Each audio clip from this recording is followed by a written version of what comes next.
السلام علیکم ورحمۃ اللہ وبرکاتہ۔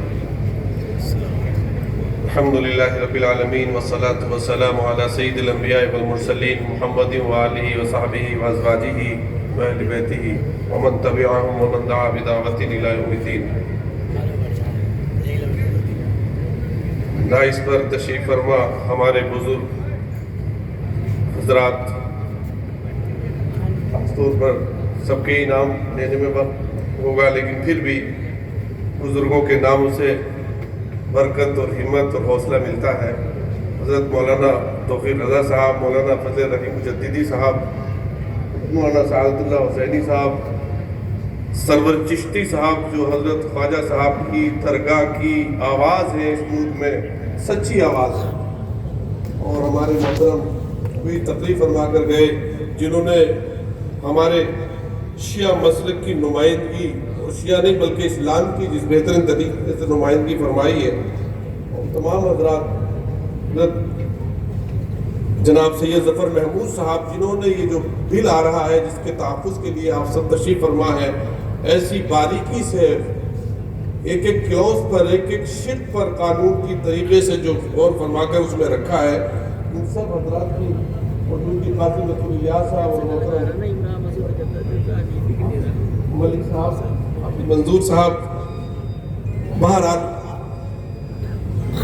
ہمارے پارلیمنٹ جو عبد القدوس گنگوئی رحمۃ اللہ علیہ کی نسل سے ہیں، ان کے پوتے پڑپوتے ہوتے ہیں عمران مسعود صاحب، ان کا جذبہ، ان کا جوش، ان کا بلبلہ، ان کا جنون، ان کی ہمت، ان کا حوصلہ یہی نہیں دیکھا ہے آپ نے، بلکہ ہم جے پی سی میں روز دیکھتے ہیں اور پارلیمنٹ میں بھی۔ میں انشاءاللہ العزیز سید ظفر محمود صاحب اس وقف کی جو نکات ہیں وہ بیان کریں گے، اور مولانا اور محترم عمران مسعود صاحب نے ممبر آف پارلیمنٹ ہے ہمارے آنریبل، انہوں نے بھی بہت سی سکھوں کو ایک کوزے میں بند کر کے بیان کر دیا۔ میں صرف 3 باتیں عرض کروں گا اس مختصر سے وقت میں۔ ایک بات تو یہ ہے میرے عزیزوں کہ یہ لڑائی ہم سے نہیں، یہ لڑائی ہم سے نہیں، یہ لڑائی تو انہوں نے خود اپنے رب سے مول لی ہے۔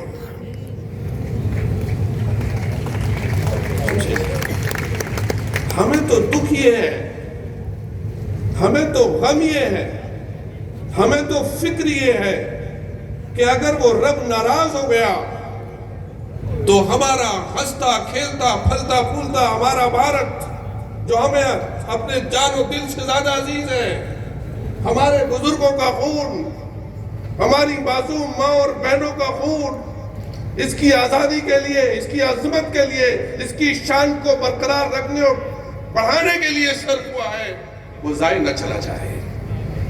آج ملک کی باغدوڑ ایسے لوگوں کے ایسے ہاتھوں میں ہے جنہیں ملک کی فکر نہیں ہے۔ کل انٹیگرل یونیورسٹی میں وہاں 2 اور ہمارے برادران، ہمارے بھائی ممبران پارلیمنٹ موجود تھے، پنیا جی اور آر کے چودھری جی۔ میں نے کہا یہ برابر کا ملک ہے چائنا، پوری دنیا کو اس نے اپنے فن سے، اپنے ہنر سے، اپنی کاریگری سے، اپنی ایجادات سے دنیا کے مارکیٹ بڑھ دیے ہیں اور اس کی اکنامک پر قبضہ کر لیا ہے۔ چائنا کی طاقت کو کوئی ملک انکار نہیں کر سکتا۔ کیا وجہ ہے کہ ہم اپنے وطن عزیز کو تعلیم کا گہوارہ نہ بنائیں کہ ساری دنیا کے لوگ بھارت کی طرف، ہمارے وطن عزیز کی طرف تعلیم حاصل کرنے کے لیے آئیں؟ کیوں تعلیم کے بجٹ کم کیے جا رہے ہیں، اسکول بند کیے جا رہے ہیں، لوگوں کو نفرت بانٹی جا رہی ہے، دلوں میں آگے بھڑکائی جا رہی ہے، نسلوں کو آگے بڑھانے کی بات نہیں کی جاتی؟ مسلمان تو ایک بہانہ ہے انہیں ملک کو کمزور کرنا اور اس پر راج کرنا ہے۔ یہ وہی لوگ ہیں جنہوں نے یہ کہا تھا کہ کالا دھن آئے گا اس لیے نوٹ بندی کر رہے ہیں، اور سینکڑوں لوگ قطاروں میں لگ کر مر گئے، انہیں رحم نہیں آیا۔ یہ بڑے بے درد ہیں، یہ بڑے ظالم ہیں، انہیں کمزوروں سے، انہیں مسلمانوں سے نہیں انہیں سکھوں سے نہیں، انہیں ہندو بھائیوں سے نہیں، انہیں کسی پر رحم نہیں آتا. یہ کسی پر رحم کھانے روادار نہیں. میں آپ سے دوسری بات یہ عرض کر رہا ہوں کہ صرف مسلمانوں کی بات آپ لوگ نہ کریں. دیش کو بچانے کے لیے ہر اپنے بھائی، ہندو بھائی اور سکھ بھائی اور جو بھی جس مذہب کا ہمارے ملک میں رہتا ہمارا بھائی ہے، اس کو سمجھانے کی کوشش کریں، اس کو سمجھانے کی کوشش کریں. جیسے ابھی ایم پی صاحب ذکر فرما رہے تھے کہ وقف کی جائیداد تو تھوڑی ہے، یہ تو ایک ہوا بتایا جا رہا کہ 10 لاکھ اور فلانے لاکھ اور اتنے لاکھ اس کا کوئی، اور کبھی کہتے ہیں کہ ساری ہمارے پاس ساری آدھا شمارات موجود ہیں، اور کبھی کہتے ہیں کبھی باقی ہیں، ابھی پورٹل پہ نہیں آئے، کبھی کچھ ہے کبھی کچھ ہے. جو ہندو انڈومنٹ ہیں ان کی جائیدادیں اب اوقاف سے کہیں زیادہ ہیں. جیسے ایم پی صاحب اشارہ فرما رہے تھے کہ اوقاف کی آڑ میں یہ ہندو انڈومنٹ جو مندروں کی قدیم مندروں کی جائیدادیں ہیں ان کو اپنے دوستوں کو بانٹنا چاہتے ہیں، ان کو بانٹنا چاہتے ہیں. مسلمانوں کے پاس کیا ہے بھائی؟ ایک گاؤں ہوتا ہے تو 3 چیزیں ہوتی ہیں اس میں. مسجد کا ہونا ضروری ہوتا ہے، عیدگاہ کا ہونا ضروری ہوتا ہے، قبرستان کا ہونا ضروری ہوتا ہے. لاکھوں گاؤں ہیں تو یہ 3 چیزیں تو پائی جائیں گی، تو وہ لاکھوں لگ رہی ہیں. لیکن اصل میں جو دولت، جو خزانہ، جو پیسہ، جو مال دوسرے مذاہب کے آستانوں میں ہے، وہ اس پر نگاہیں ہیں، اس پر نگاہیں. اور تعلیم کی طرف کوئی توجہ نہیں ہے. بیمار مر رہے ہیں، دوائیں نہیں مل رہی، کسان خودکشی کر رہے ہیں، ان کے لیے کوئی علاج نہیں. وہ علاج ہے تو ان بیچارے چند لوگوں کا ہے. لیکن میں آپ حضرات سے کہتا ہوں کہ اپنے پڑوسیوں کے ساتھ بہتر سے بہتر معاملہ کر کے اور ان کے بچوں کی فکر کریے. اب مسلمانوں وقت آ گیا ہے کہ آپ اپنے ہندو بھائیوں کے مستقبل کو بچانے کی فکر کریے.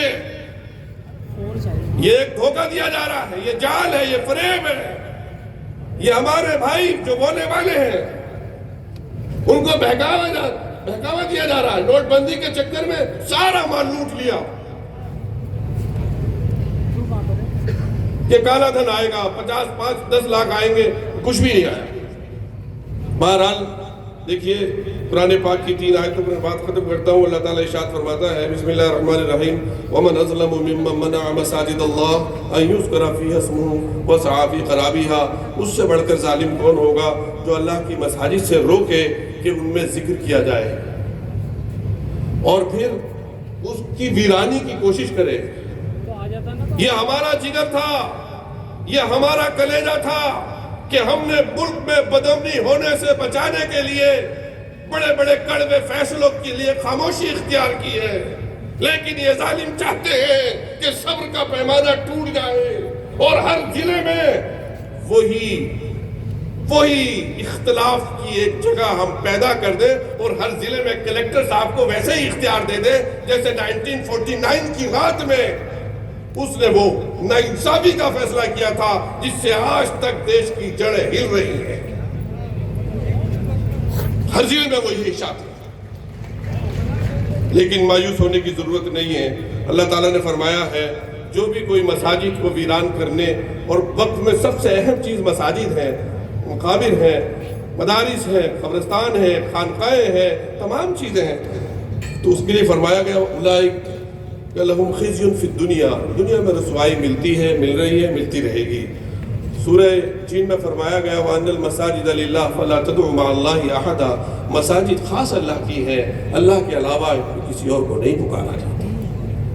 اور پھر سورہ فیل نازل کر کے بتا دیا کہ جو بھی ابرہہ کی چال چلے گا، جو بھی مساجد کی طرف ہاتھیوں کی طرح جھنڈ مڑاتا اور گھومتا ہوا آئے گا، تو ایسا بھی ہو سکتا ہے کہ اللہ رب العزت ان جگہوں کی حفاظت خود اپنے ذمہ لے لے اور کسی کو کھڑا کر دے. یہ برادران وطنی کو کھڑا کر دے انشاءاللہ. سبھی لوگ سب مل کر کھڑے ہو جائیں گے، وقت آئے گا. بہرحال میں اپنی بات ختم کرتا ہوں. سبق پڑھ پھر صداقت کا، عدالت کا، شجاعت کا. اقبال مرحوم کا یہ شعر، سبق پڑھ پھر صداقت کا، سچائی کا، انصاف کا، بہادری کا، لیا جائے گا کام تجھ سے دنیا کی امامت کا۔ اے اہل ایمان، اب اس ملک کی رہبری اور قیادت کے لیے اپنے تمام برادران وطن کو جگاؤ۔ اگر تم نے اب جگانے کا موقع ہے، انہوں نے دیکھ لیا ہے کہ یہ ان کا کسی کا بھلا کرنے والے نہیں ہیں، یہ دشمنیاں پیدا کر کے صرف اپنا اقتدار مضبوط کرنا چاہتے ہیں، اس کو سمجھنے کی کوشش ہے۔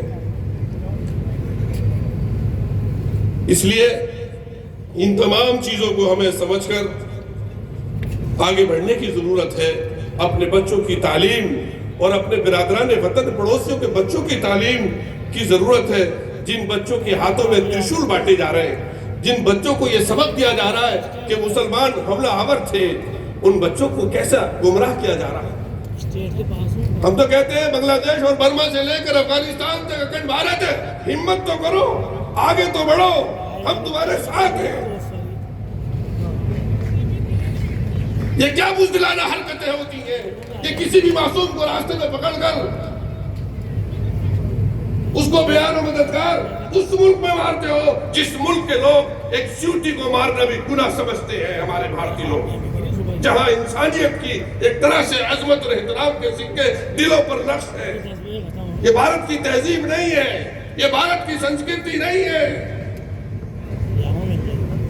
اب ضرورت ہے تمام ہندو، مسلم، سکھ، عیسائی سب مل کر بھارت کے لیے جو مانوتا، جو بھارتی مانوتا ہے، بھارت کا جو سنویدھان ہے، جو قانون ہے، اس کی حفاظت کے لیے جا بجا اکٹھے ہوں، متحد ہوں، اور یہ جو بیچ کے فاصلے ہیں ان کو ختم کیا جائے۔